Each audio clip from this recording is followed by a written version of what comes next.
Hello friends, welcome to my channel. I am doctor Beena Sethi और आज हम बात करने वाले हैं प्रेगनेंसी के फर्स्ट वीक में किन किन बातों का ध्यान रखें, क्या खाएं, क्या ना खाएं, क्या करना गलत है, क्या करना सही है। इन सब बातों की जानकारी आपके लिए बहुत जरूरी हो सकती है, क्योंकि अगर आपने इसमें से कोई एक छोटी सी भी गलती या नादानी कर दी तो हो सकता है अबॉर्शन हो जाए, मिसकैरेज हो जाए और आपको परेशानी हो। और जैसा हम बिल्कुल भी नहीं चाहते, हम चाहते हैं कि आप उस गलती को करने से पहले संभल जाएं और आपकी प्रेगनेंसी कंटिन्यू होती रहे। तो सबसे पहले हम देखते हैं कि प्रेगनेंसी जैसे ही आपने टेस्ट की, यानी कि आपका पीरियड मिस हुआ या आपको पहले ही सिम्टम आने लग गए कि भाई अब आपको प्रेगनेंसी हो चुकी है, आपको नोजिया स्टार्ट हो गया या आपको चक्कर आने लग गए या आपको कुछ भी सिम्टम आने लगे, तो आप समझ गए कि आपको प्रेगनेंसी हो चुकी है। तो आपने पहले दिन से ही किन बातों का ध्यान रखना है। साथ में हम देखते हैं कि अगर आपने इंटेंशनली रिलेशन बनाया है और आप किन बातों का ध्यान रखें, तो आज हम इन सब बातों को इसमें डिस्कस करने वाले हैं। सबसे पहले है फॉलिक एसिड, कि आप फॉलिक एसिड लेते रहें, खास तौर से अगर आपकी एज 28-29 से ज्यादा है। इफ यू आर 28 और 29 और अबव, तो आपको फॉलिक एसिड जरूर लेना चाहिए, क्योंकि इस एज तक आते हुए कई बार आपकी बॉडी में फॉलिक एसिड का एसिमिलेशन कम हो जाता है। हालांकि फॉलिक एसिड जो है वो आपकी डेली डाइट से आपको मिलता है, लेकिन जब एसिमिलेशन नहीं होता या आपका डाइट स्टाइल गलत है तो आपको फॉलिक एसिड कम मिलता है, जिससे बेबी की ग्रोथ पे डायरेक्ट असर पड़ता है। ये बहुत जरूरी है। रादर कहना चाहिए कि फर्स्ट 3 मंथ तक भी डॉक्टर्स आपको फॉलिक एसिड प्रेस्क्राइब कर सकते हैं, और वो जो आपको बाहर से मेडिसिन देते हैं एक्चुअली वो फॉलेट्स होते हैं, और जो आपको अपने आप मिलता है वो फॉलिक एसिड होता है। लेकिन दोनों से कोई फर्क नहीं पड़ता, दोनों का लेने के बाद काम एक ही होता है। और क्योंकि शुरुआती फर्स्ट वीक में ही स्टेम सेल्स बनती हैं, जैसे कि बेबी के दांत आने हैं तो दांत नहीं आते, लेकिन दांत जहां उगेंगे वो जिस सेल से वो ग्रो होंगे, नेल्स जिससे ग्रो होंगे, हेयर जिससे ग्रो होंगे, आईज जिससे बनेंगी, वो सारी की सारी स्टेम सेल्स जो हैं वो फॉलिक एसिड अगर कम है तो दिक्कत आ सकती है। इसीलिए आप फॉलिक एसिड टैबलेट लेते रहें। और फॉलिक एसिड के लिए आप क्या कर सकते हैं, ग्रीन वेजिटेबल सैलेड ये ले सकते हैं। साथ में डीएचए होता है डो इकोसा हेक्सेनोइक एसिड, यानी कि आप जिसमें 22 कार्बन होंगे, कितने कार्बन होंगे, 20 कार्बन का हेक्सेनोइक एसिड। ये किस में मिलता है, आपको बादाम में मिलता है, आमंड्स में और वॉलनट्स में, यानी कि अखरोट में। तो जैसे ही आपने रिलेशन बनाया है और आप प्लान कर रहे हैं, तो आप कम से कम 10 से लेके 15 बादाम जरूर भिगो कर खाइए। अगर आप रात को भिगोना भूल भी जाते हैं, सोक करना भूल जाते हैं, तो आप मॉर्निंग में सोक करिए, 2 घंटे बाद आप उसको कंज्यूम करिए। वॉलनट्स भी कम से कम 2 जरूर लीजिए, और इससे आपको डीएचए मिलता रहेगा और बॉडी ऑर्गन्स, बेबी की ग्रोथ बहुत अच्छी होने वाली है। कहने की जरूरत नहीं है कि आपको जंक फूड बंद करना है, और ग्रीन वेजिटेबल्स एंड फ्रूट्स ये आप कम से कम ऐसा करिए कि 2 टाइम, मॉर्निंग में, इवनिंग में 1 कटोरी ग्रीन वेजिटेबल जरूर लीजिए और 2 फ्रूट्स मिनिमम लीजिए। हालांकि आप चाहें तो 4 भी ले सकते हैं, लेकिन कम से कम 2 जरूर लीजिए। और वो फ्रूट्स अगर सीजनल फ्रूट है तो बहुत ही अच्छी बात है, और वो फ्रूट्स ऐसे हैं जिसमें बीज हैं, जिसके सीड खाए जा सकते हैं, तो ऐसे वाले फ्रूट अगर आप खाते हैं तो बहुत ही अच्छी बात है। जैसे कि अमरूद है, जैसे अनार है, तो ये फ्रूट्स और भी अच्छे हो जाते हैं। इसके अलावा आप जो फूड लेते हैं, आप एक साथ बहुत सारा खा लेते, फिर उसके बाद 5-6-7 घंटे कुछ नहीं खाते, तो आपकी बॉडी का एनर्जी लेवल कम हो जाता है। ऐसा ना करके आप फ्रीक्वेंट खाइए, हर 2 घंटे बाद, 3 घंटे बाद, और थोड़ा थोड़ा खाते रहिए। तो ना तो एकदम से शुगर बहुत लो होगी, एनर्जी लो होगी, ना ही बहुत ज्यादा हाई होगी। तो ये आपके लिए बहुत ही अच्छा होगा कि अगर आप फ्रीक्वेंट खाते हैं और थोड़ा थोड़ा खाते हैं, इससे आप जो भी खा रहे हैं उसका आपकी बॉडी में एसिमिलेशन अच्छे से होगा और आपको जितना भी उसमें मिनरल है, प्रोटीन है, फाइबर है, आपको उसका बेनिफिट मिलने वाला है। लेकिन अगर आप एक साथ बहुत सारा खा लेते हैं तो कंप्लीट एसिमिलेशन उसका नहीं होता। इसी तरीके से लिक्विड बहुत सारे व्यूअर्स पूछते हैं कि मैडम जब लिक्विड ज्यादा लेते हैं तो बार बार यूरिन जाना होता है, जिससे हार्मोन्स भी कम हो सकते हैं, जिससे हमारी मेडिसिन का असर भी कम हो सकता है। आपकी बात अपनी जगह ठीक है, लेकिन फिर भी लिक्विड इसलिए जरूरी है कि हार्मोन्स बन सकें। अगर आप लिक्विड नहीं लेंगे तो हार्मोन्स कैसे बनेंगे? हार्मोन्स के बनने के लिए भी आपकी बॉडी में सफिशिएंट सैचुरेशन ऑफ वाटर होना चाहिए। इसके साथ अगर आपको वॉमिटिंग हो रही है, कुछ है, तो उसमें भी आपको डिहाइड्रेशन नहीं होगा।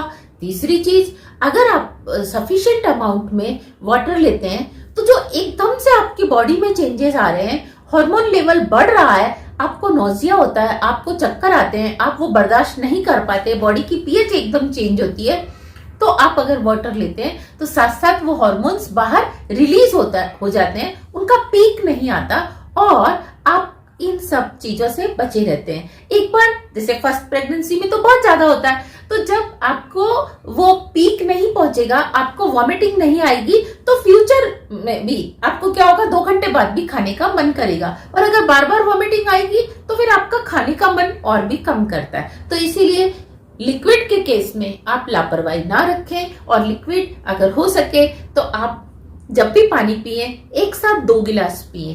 2 गिलास पानी पिए, फिर आप थोड़ी देर ना पिए, फिर आप 2 गिलास। तो दिन में अगर आप 3-4 बार भी ऐसा कर लेते हैं, दैट इज इनफ। और आप अगर कोई एनर्जी ड्रिंक लेते हैं तो पैक्ड को आप अवॉइड करें। आप घर पर ही क्या कर सकते हैं, कुकुम्बर को या नींबू को पानी में डाल के वो वाला पानी पी सकते हैं, जो आपके लिए बहुत ही हेल्दी होने वाला है।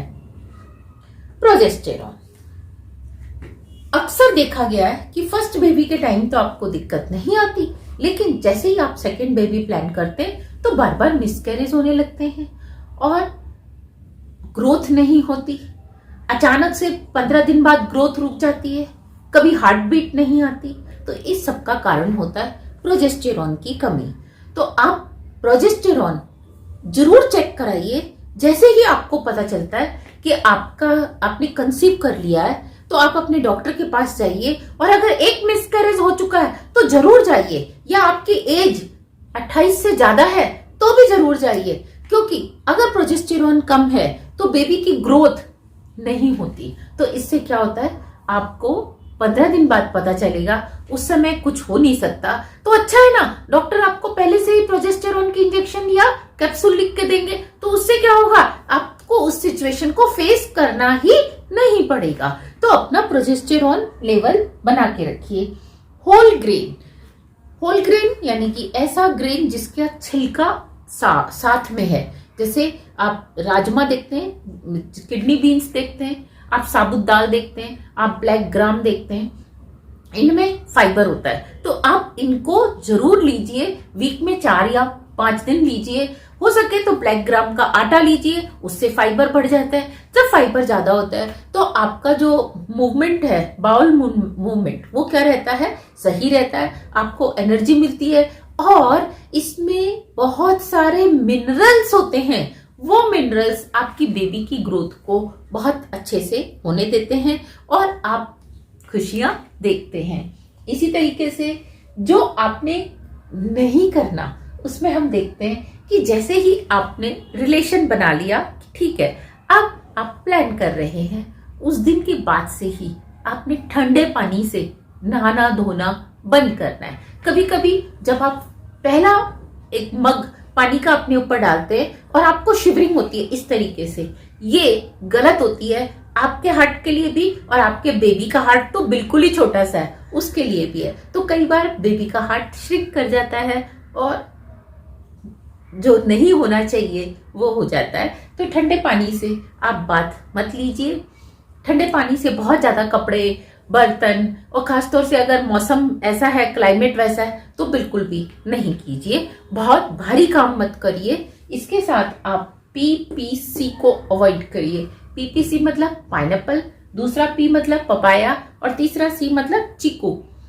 पाइनएप्पल क्यों नहीं लेना चाहिए? क्योंकि पाइनएप्पल का जो जीआई इंडेक्स है, ग्लाइसेमिक इंडेक्स, वो नेगेटिव है। आपको लगता है आपने खाना खा लिया, मीठा है, आपको 10 कैलोरी के बराबर एनर्जी मिल गई, लेकिन इसमें इतना फाइबर होता है कि इसको डाइजेस्ट करने में आपकी बॉडी को 12 कैलोरी के बराबर खर्च करना पड़ता है। तो आप एकदम से लो एनर्जी हो जाते हैं बाद में, और फिर दिक्कत आना शुरू हो जाती है। आप सोचते हैं आपने खाना खाया, जबकि आपने जो खाना खाया उससे ज्यादा आपने एनर्जी खर्च कर दी उस खाने को डाइजेस्ट करने में। तो इसलिए पाइनएप्पल अवॉइड करना चाहिए। इसके अलावा जो पपाया है, वो भी अगर आपका बहुत मन करता है और अच्छे से राइप पपाया है, तो आप थोड़ा सा 150 ग्राम खा सकते हैं। लेकिन कच्चा पपाया और ज्यादा पपाया पका हुआ भी नहीं खाते, क्योंकि इसमें कुछ ऐसे एंजाइम्स होते हैं जो कि मिसकैरेज को फैसिलिटेट करते हैं। तो आपने इसको अवॉइड करना है।